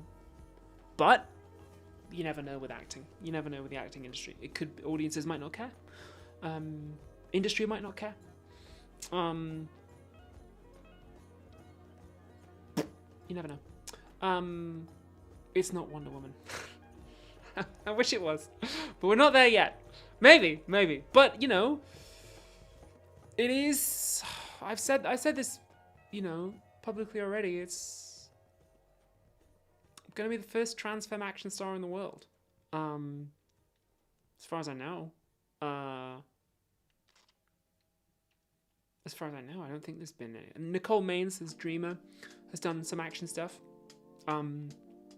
Superhero stuff. This is a real step above that. This is real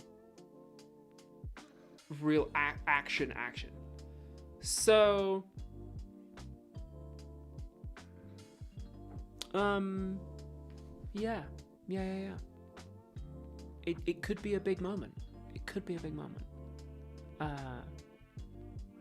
Or it could be nothing. You never know. So we'll see. I don't know what my year's gonna look like. Or where I'm gonna be, which is the other frustrating thing, because the thing that I have to go and do, if it doesn't work out, I don't know where I'll be. Yeah, I wish I could say more about it, but anyway. So yeah, next year is kind of up in the air. I do have some acting commitments. I have to go to Vancouver. I've already booked it, and I have to do Blink. And I'm working hard to get a big, powerful episode of Philosophy Tea about. Because the other thing is, I used to try and do one video a year, which is about like LGBT stuff, like it's the gay one. And we haven't done that this year because I did not have time in the final months of the year to get this big one made. I thought I would, but it's just become so massive that it's ended up getting pushed into next year. So yeah, I wanna really plant the flag on something and really make something that's like, this is gonna do some good. This is my, I'm intervening in the discourse again. I'm sending emails again. That'll give you a little clue. So, I'll do my best.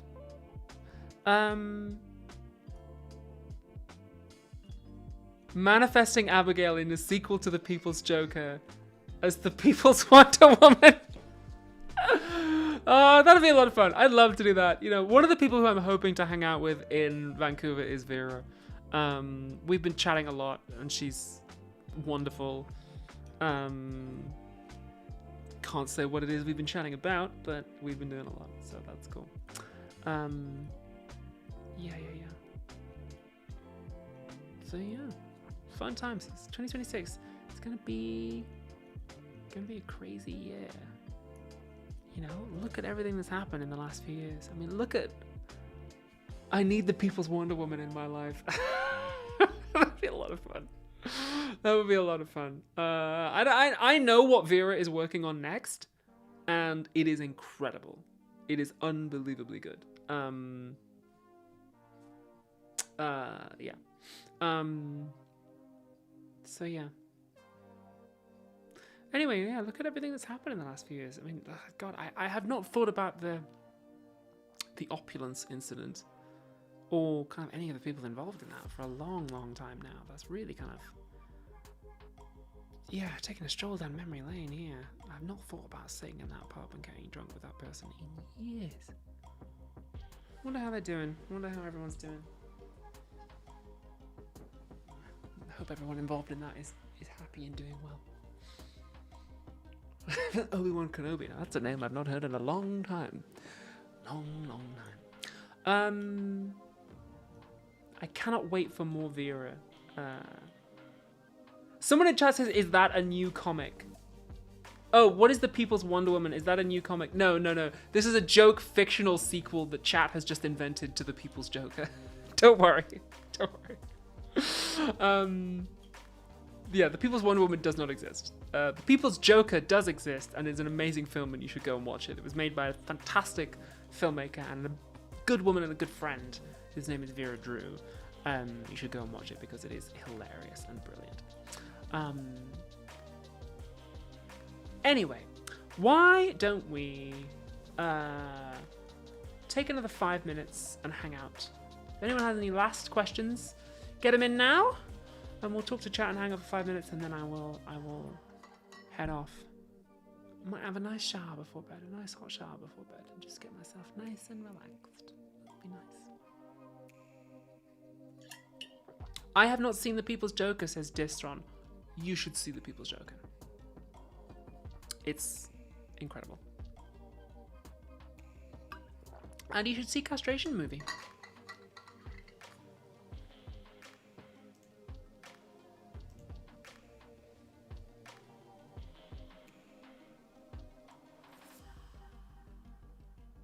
Last question, why are you so cool and epic, says Chai Iran. Right place, right time. You know, I was doing this thing, and then the boundaries of cool and epic shifted enough that I'm within them temporarily. Also, I failed a lot and spent a lot of time being not cool and not epic, so I kind of learned some tricks how to do it. The Kill James Bond review of The People's Joker on Patreon is really worth listening to. Heck yeah. Also, has anyone donated $007? There's a special alert if you do that. Yeah. In terms of trans filmmakers, I'm hoping we get Mia Moores again soon. So am I. I really enjoyed filming it. It's stuck in like post-production hell, I think. No, it's not post-production hell. It's finished. It's stuck in distribution hell. So yeah, over to Mia for that one. But I hope it comes out. I hope it comes out next year because it's good from what I've heard. Hell yeah.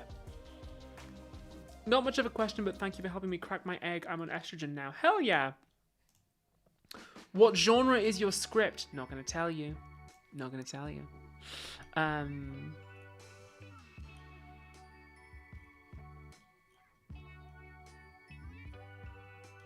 Have you seen the most recent Avatar film? No, I haven't seen the last two.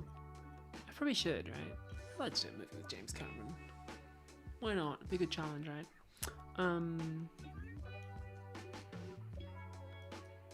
You once mentioned conservative influencers sliding into your DMs asking for help reforming.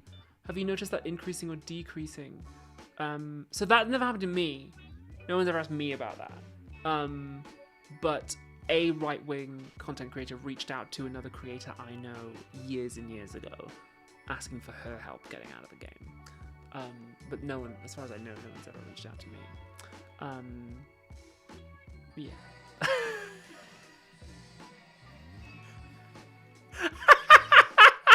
Thank you to Admiral Lynn for donating $007. Hell yeah.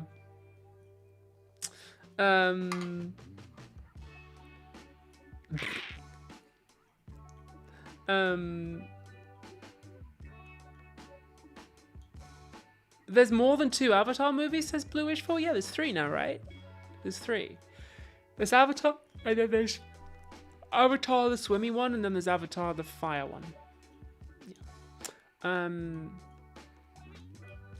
Not to jinx it, but do you think your action role will be a breakthrough point for trans femme action roles? Thank you so much to Ship Screw who just got my tickets for Blink. Hey, lovely. You're the second person whose play I travelled to London for after Sigourney Weaver in The Tempest. You just like seeing tall women on stage, don't you? I think Sigourney Weaver and I are the same height. We're both 6'1".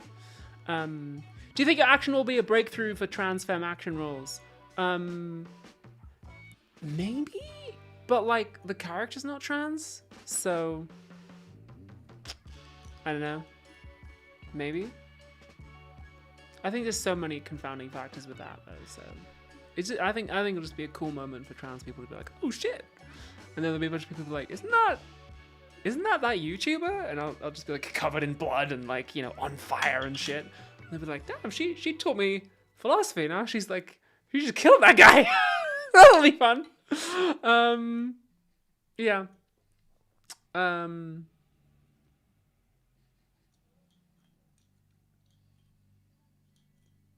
What are some pieces of media you've recently enjoyed that you would recommend? Boom! We already talked about it. Absolute Wonder Woman. Check it out. Who could judge me for coming to see tall women on stage? Hell yeah. Hell yeah. I like Blink. I'm really excited for Blink. I was doing some work on my character this afternoon. I'm really, really excited. I can't wait to start rehearsals. And Simon, the director, is so, so good. I can't wait to work with him. And I know who my co-star is going to be now. I'm not allowed to announce it yet. But I'm excited to work with him. He seems like a really cool dude. Yeah. As a tall woman, I love to see more tall ladies on screen. Gives me more options for cosplay and women my size to relate to. I would love it if you cosplayed my character. That'd be sick as hell. Somebody should. Great costume too. Yeah. I mean, I think it's going to be an interesting moment for like trans. I won't talk about any of this in the press, so let's talk about it now. It's good fun. I think it will be an interesting moment for the trans representation, like quietly on the down low, to have a trans woman play a character who is like a violent, horrible monster, a kind of violent, blood-soaked, vicious killer, but who is also like undoubtedly a woman, who is like absolutely feminine and female, and like the character isn't even trans. So I think that will be a cool moment, because I'm not sure if this is true in the US, but in the UK, a lot of the trans rep we get in roles is like there's like one trans character who they always have in everything, and she's always like really young, skinny, hot, vulnerable, but like in a clocky way, so you can always tell she's trans, so the audience don't get uncomfortable, and she's always this really like vulnerable character that you're meant to feel sorry for and like want to protect. And I go to so many auditions where it's just that character again. It's the one character they write for trans women, and I was like, we want trans women between 1 and 3 years into their transition, and which means like we want to be able to tell. They don't want them to sound like me either. They want it to sound like this. I like me like so. It's like the point is you're meant to pity this character, right? And so I was really excited when this role came along, even though the character's not trans, because I was like, oh, finally, like a trans woman gets to play a badass, like a badass, horrible villain who is kind of sympathetic. We understand why she's like that. Who is just violent, just this like violent, nasty person, but who is also, you know, kind of vulnerable and like absolutely a woman. And like the fact that she is monstrous, but she's not monstrous in that has anything to do with like gender, like transness. She's not like monstrous and masculine. She is definitely a woman, but who is just like on the warpath. So I'm excited about that. I think it's cool. I really enjoyed playing this character. I love her a lot, and I'm proud of the work that we did. Yeah, chat says it's always either the pitiful trans woman or like Ace Ventura. And yeah, you're right, it is. And I'm glad that I got to do something that's different from that. So yeah, that's cool.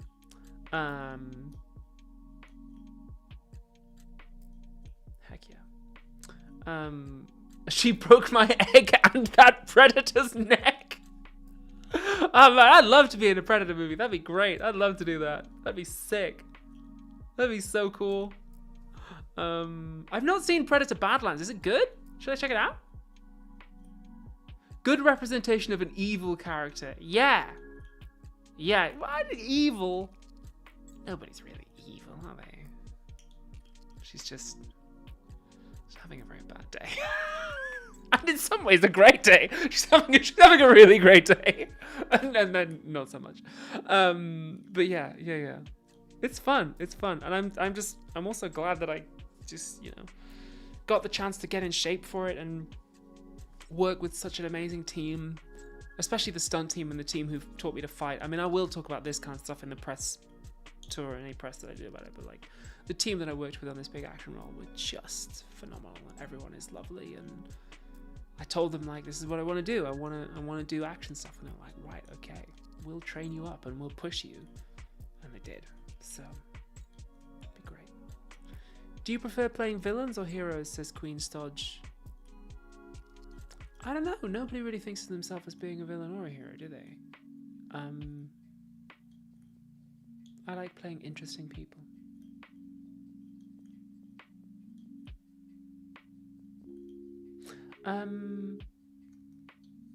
Well, I tell you what, we're coming up on the 2-hour mark, so why don't we end it here? I'm gonna go and take my makeup off, tidy up, have a nice warm shower, and then I think go to bed. 'Cause I'm up in the morning to hit the gym. Tomorrow's cardio day.